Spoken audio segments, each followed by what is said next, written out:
কারণ কি? আমা নাকামু মিনহুম ইল্লা আইয়ুমিনু বিল্লাহি আজিযিল হামিদ। এই মুসলমানদের কেন মারে জালেমেরা? কেন হাসিনা মেরেছে? আল্লাহ পাক বলছেন যারা মানলো এদের লয়ারা ক্ষয় হয়ে গেল, এদের দাম পৃথিবীতে কিছু নাই। ফাইন্না জুলমা জুলমাতু ইয়াউমাল কিয়ামা। যারা জুলুম করলো এরা হলো জালিম। কোরআন পড়লো কিন্তু কোরআনের শাসন চাইলো না। কোরআনের শাসন যারা চায় তাদেরকে ফাঁসি দিয়া মারে।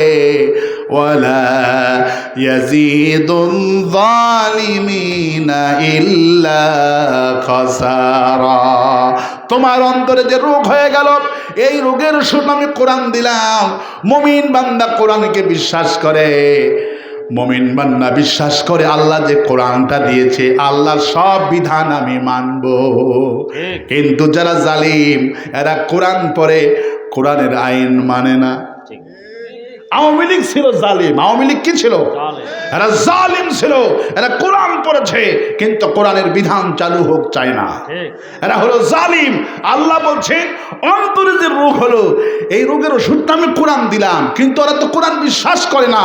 কোরআন ক্ষমতায় যাক, চুরি করলে হাত কাটা লাগবে, আইনটা কে দিছে? আল্লাহ। কিন্তু এরা চুরি করলে হাত কাটা লাগবে, যেই দল চায় সেই দলকে নিষিদ্ধ করে দিল। ঠিক কিনা? সেই জন্য আল্লাহ পাক বলছেন ওদেরকে আমি পোষাইয়া দিলাম। ইন্নাল্লাহা ইয়ারফাউ বিহাদাল কিতাব। একটা দলের যে পতন হয় মূল কারণ হলো কোরআন, আর একটা দলের যে সম্মান হয় মূল কারণ হলো কোরআন।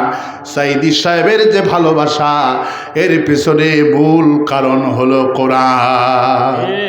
গত পরশুদিন একটা আলিম বলছেন তার খালা তাকে ফোন দিয়েছে, বাবা আমার দুই ছেলের একসঙ্গে একদিনের মধ্যেই নাতি হয়েছে। ছোট ছেলের হয়েছে মেয়ে, বড় ছেলের হয়েছে ছেলে। তুমি আলেম মানুষ, এই আমার দুই নাতির জন্য নাম দাও, প্রথমে ছেলের নাম বলো। তখন সেই আলিম বলল, আমি আমার খালাকে বললাম, খালা ছেলের নাম রাখেন দিলওয়ার হোসেন সাইদি। সুবহানাল্লাহ, আল্লাহু আকবার। খালা বলেছে আলহামদুলিল্লাহ, খুবই ভালো, মেয়ের নাম দাও। তখন বলছে খালা মেয়ের নাম রাখেন হাসিনা। তো খালা 25 সেকেন্ড 30 সেকেন্ড নাকি দম বন্ধ হয়ে গেছিল। খালা 25 সেকেন্ড পর বলছে, বাবা তুই আলিম না জালিম? কয় কেন খালা? কয় হাসিনা হল জুলুমবাজ জালিম। হাসিনার নামে আওয়ামী লীগের কোন নেতা তাদের মেয়ে হলো হাসিনার নাম আওয়ামী লীগের লোকেরাও রাখে না। আওয়ামী লীগের লোকেরা জানে এই হলো জালিম, ওর নামে রাখবো না। আমার মেয়ে স্কুলে গেলে মাদ্রাসায় গেলে যেখানে যাবে লোকেরা গালাবে, কারণ জালেমদের নামে কেউ রাখে না, জালেমদের নাম কেউ রাখে না। ক্বালা রাসূলুল্লাহি সাল্লাল্লাহু আলাইহি সাল্লাম ফাইন্নাল যুলমা জুলমাতু ইয়াউমাল কিয়ামাহ। যারা জুলুম করে এরা অন্ধকারের মধ্যে নিমজ্জিত হয়ে যায়, দুনিয়াও পালায় আখিরাতও পালাবে। জুলুম যদি না করতো, যদি জুলুম না করতো, বিএনপি জামাতের সাথে জুলুম না করতো, দেশ থেকে পালাতে হতো না। আরো আস্তে কোন ঠিক, আরো আস্তে কোন ঠিক। পালানোর মূল কারণ হলো ওরা কোরআন বিরোধী আর হলো জুলুমবাজ। সেই জন্য আল্লাহ পাক বলছেন তোমার অন্তরে যে রোগ হয়েছে এই রোগের ওষুধটা হলো কোরআন। রোগের ওষুধ কোনটা? রোগের ওষুধ হলো কোরআন। কিন্তু ওই কোরআন জালেমের জন্য রোগ ভালো হবে না, কারণ ওয়ালা ইয়াজিদুল যালিমিনা ইল্লা খাসারা। এরা রোগ ভালো করবে না, এরা দুনিয়ার জীবনকে প্রাধান্য দিয়েছে। দুনিয়া দুনিয়া দুনিয়া দুনিয়া ছাড়া কিছু বোঝে না, কিন্তু আমাদের টার্গেট হলো আখিরাত। আল্লাহ বলছেন আয়াতুহু যাদাতুহুম ঈমানাও ওয়া আলা রাব্বিহিম ইয়াতাওয়াক্কালুন। তাওয়াক্কালুন। যত মুমিন বান্দা কোরআন শুনবে, যত আয়াত পড়বে, আয়াতু বলা হয়েছে আমার ভাইরা, যত কোরআন শুনবে, যত আয়াত শুনবে, আল্লাহ পাক বলেন প্রতি আয়াতের বিনিময়, কোরআনের বিনিময় আমি অন্তর সমূহে রোগ ভালো বানায়া দিব। আর আস্তে কম সুবহানাল্লাহ। কিন্তু সেদিন যারা বামপন্থী, যারা জুলুমবাজ, এদেরকে সময় দেওয়া হবে না।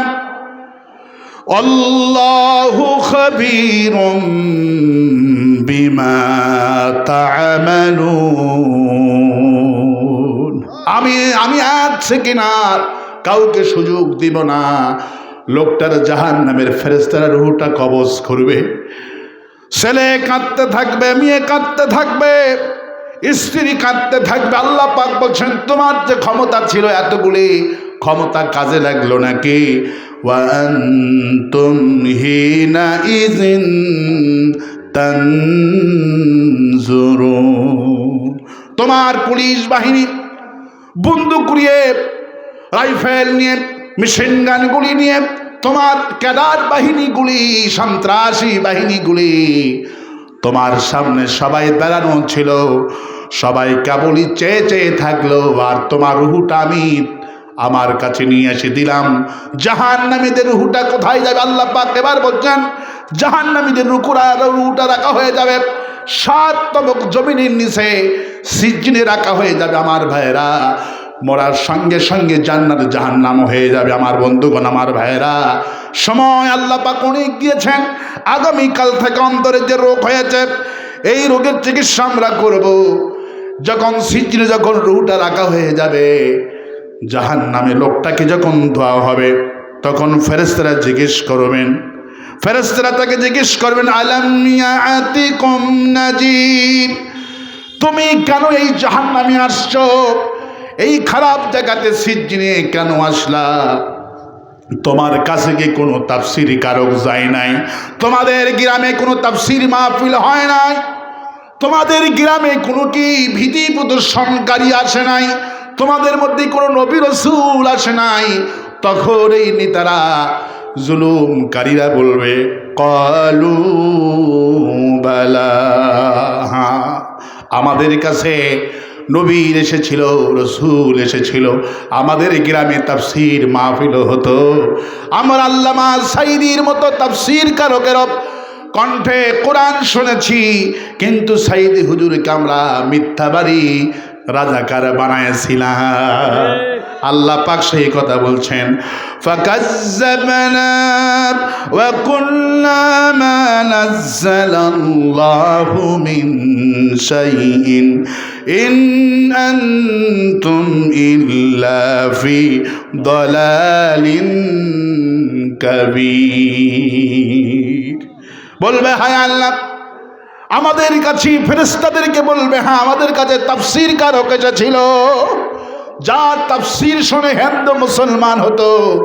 আর সেই সাঈদীকে বলতাম ফাকাজ্জাবনা ওয়া কুল্লা মা নাযালাল্লাহু মিন শাই।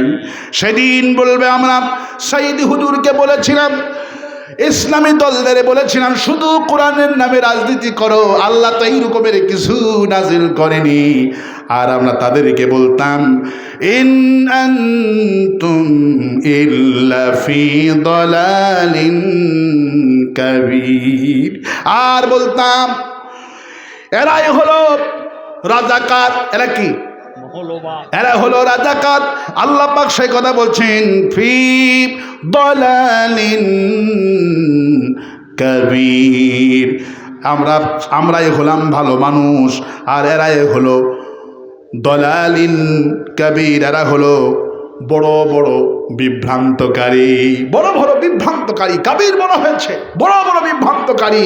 এরা হলো রাজাকার। এরা কি? তখন ফেরেশতাদের জবাব দেবেন অকালু লাউ কুন্না নাসমাউ আও নাকিলু মা কুন্না ফি আসহাবিস সাঈর।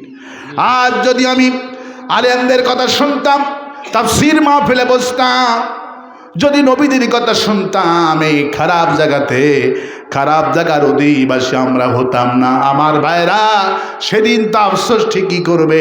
আল্লাহ পাক অন্যত্রে বলেন, রুবামা ইয়াউদ্দুল্লাযীনা কাফারু লাউ কানু মুসলিমিন। সেদিন প্রত্যেকটি মানুষ মুসলমান হতে চাবে, প্রত্যেকটি মানুষ ভালো হতে চাবে, কিন্তু সেদিন মুসলমান হওয়ার চাইলে কোনো ফায়দা হবে না। আর জামাত ইসলামের সদস্য হতে চাইবে। মৌদুদির গালাত ছিল, সাইদি সাহেবকে গালি দিচ্ছিলেন, চরমোনাইকে গালি দিচ্ছিল, মামুনুল হককে মিথ্যা ধর্ষণের মামলা দিয়ে জেলখানায় বন্দি করেছিল। সেদিন মামুনুল হকের দল করার জন্য কথা বলবে, সাইদি হুজুরের দল করার কথা বলবে। আল্লাহ বলবেন, ওয়ালা ইউখরাল্লাহু নাফসান, কোন প্রাণ কাজ হবে না, ভিসার মেয়াদ শেষ হয়ে গেছে। সুতরাং ভিসার মেয়াদ যেদিন শেষ হয়ে যায়, ওই ভিসার মেয়াদ দিয়ে বিদেশে আর ভ্রমণ করা যায় না। ঠিক কিনা বলে? এই জন্য নামাজ পড়ব কার জন্যে? রোজা করব কার জন্যে? হজ করব কার জন্যে? যাকাত দিব কার জন্যে? বউকে পিটাবো কার জন্যে? আলহামদুলিল্লাহ, আমাদের প্রধানমন্ত্রী না আজকে, অনেক সুন্দর মানুষ। আব্বু কি নাম? আলহামদুলিল্লাহ, আল্লাহ বড় করে দিক বলে আমি। কি নাম? ইউসুফ। আল্লাহু আকবার বলে। চেহারাও সুন্দর, সূরাতে ইউসুফ। আল্লাহ ইউসুফ আলাইহিস সালাম কবুল করুন। আল্লাহ ইউসুফের দলের